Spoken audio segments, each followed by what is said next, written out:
comes the pleasant season when our ships will arrive, and the king will come valiant and worthy, such as King Richard never was.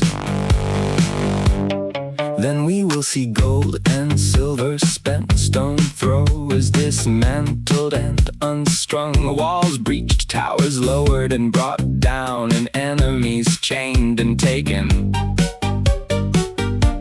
It does not please me at all about our barons who have made oaths I don't know why. For this reason they will stand ashamed, like the wolf who is enclosed in a trap, when our king can't await us, for otherwise none of them will be able to defend himself. Instead they will all say, no one can blame me for any bad agreement. Instead I wish to surrender to you. Beautiful to me is the press of shields covered and painted in white and blue, of ensigns and of gonfalons of various colors drawn out, pitching tents and shelters in rich pavilions, breaking lances, piercing and splitting shields, burnished helmets and giving and receiving blows.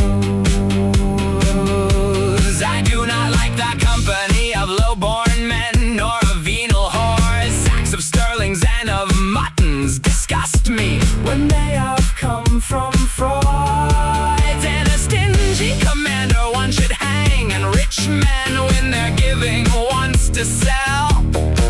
A stingy lady one should not court, for through wealth one can bend and unbend her. Well, like the custom that the lion has, that to a conquered thing he is not cruel, but against pride he is proud. And the king does not have such barons. Rather, when they see that his affairs are diminished, each one strives how he might blame him. And do not think that I make words for sale, but for a rich baron one must.